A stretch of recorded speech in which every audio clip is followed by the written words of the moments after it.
So I've done a little work on looking at deal makers, and I wanted to understand kind of the nature of networking, and the new frontiers I think are coming between applying network theory and understanding the structure of social capital, and understanding innovation from the standpoint of how firms ultimately take root. And I did a little work on this, and it occurred to me in the academic literature there was a real clear distinction between entrepreneurs and investors.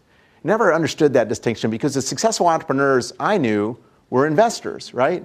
There's no clear, bright line between those two. So I always wondered, there was these other people up there that kind of fuse those two concepts. And they tended to be the people that made more and more things happen. You might have started as an entrepreneur, might have started as an investor, but you become something else. And I don't know, for lack of a better word, I'm looking for a better word for those of you trying to think about this. The deal makers, the people that actually make things happen. And I tried to understand that. And they broker resources, they shape deal networks, and they syndicate and interconnect, right? It occurs to me that there are these people in the center that activate the rest of the network when it works, right? And these are the people that I was starting to get interested in. I remember about 5 years ago when the economy was starting to climb to a halt. It was grinding to a halt. I wanted to get something going. And I was thinking to myself, who do we need? We need the people who have done it repeatedly. We might call them serial entrepreneurs. We might call them the people who ultimately, broker deals or what have you. These are the individuals that are going to help us make it happen. For some reason, they're frozen. They're not doing it anymore. Why is that? They're living in kind of fear. So I said, let's figure out something. So I developed this algorithm. I guess it's it's a vaunted term to call it an algorithm. The truth of the matter is, I'm looking for people who have multiple positions in entrepreneurial firms. I'm actually stacking them up. And then I relate them socially to try to understand how they're connected to one another. Because I want you, as young entrepreneurs, to be able to access them, right? Because that's how you're going to be successful. So finding out who the who is. The way I do that is I try to understand the entrepreneurs and investors. And generally, there are distinctions between those two types of people. But as they move up in their career, they have 2 equity positions, 3 equity positions, 4 equity positions in firms. They become more and more important in seeing the network kind of come to life, right? So I'm looking at actors within firms within regions using interlocks. Very interested in this. It occurred to me, I looked at all the tech hotspots, and back in the 80s, we actually had a whole set of theories where if we brought all the technologies together, entrepreneurship would happen, right?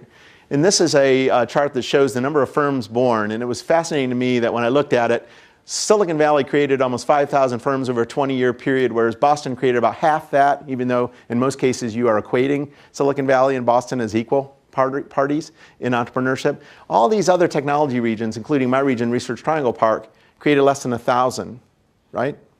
Ironically, where I come from, Research Triangle Park has the highest density of PhDs over total employees of anywhere in the world. Yet, they're not creating that many companies. So I was trying to figure that out.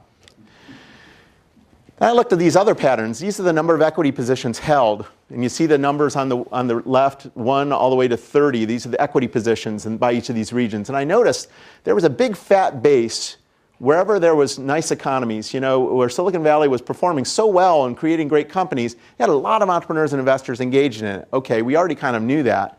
But the other pattern I saw in the data that I thought was really interesting was there was a really nice fat long tail. There were a lot of people who did a lot of things, right? Whereas these other regions, you never saw those people, right? So I started to look at the relationship of deal makers to the performance of regions by way of creating new companies. And I found that, as a matter of fact, statistically, the presence of deal makers was actually more correlated to firm birth than the frequency of the availability of entrepreneurs and investors. So what does it tell you? It occurs to me that these people are usually in the elite, the top 2.7%. These are people who have 3 or more equity positions in entrepreneurial firms. And in places like the Bay Area, it's 4.5% of the population, whereas places like Austin, Texas, or Denver, it's around 1%, right? So something's in the water here, right?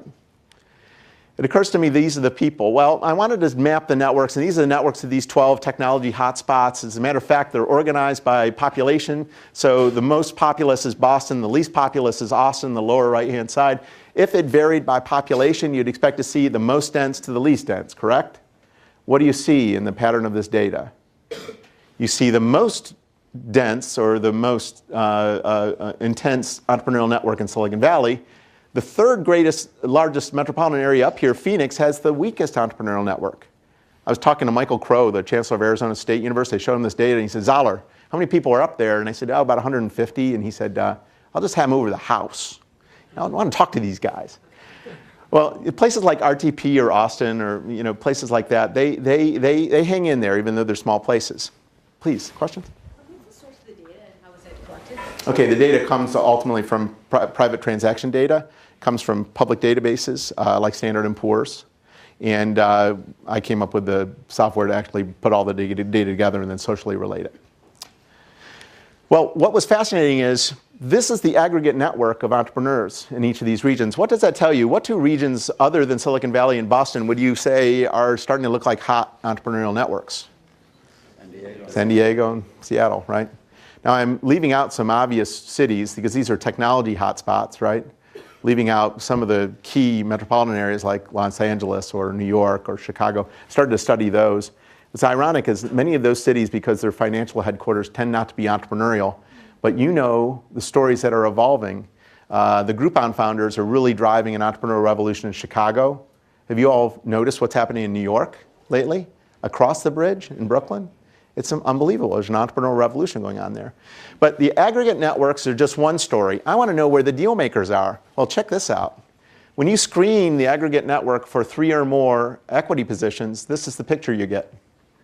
Silicon Valley, you'd still need the Stanford football stadium to have everybody there, right? Boston, you could probably fit them in the Stanford basketball arena. Whereas in Austin, you could probably get them in this room, right? In Phoenix, you could probably get them in the classroom we're going next, right? When you go to 4+ deal makers, look at this. You would still need the basketball stadium here in town for Silicon Valley. Whereas in Boston, you could probably get them in this room. And the people in Phoenix, you could probably get in the front row. Pretty interesting, isn't it? Things aren't all equal when we're looking at the performance of regions.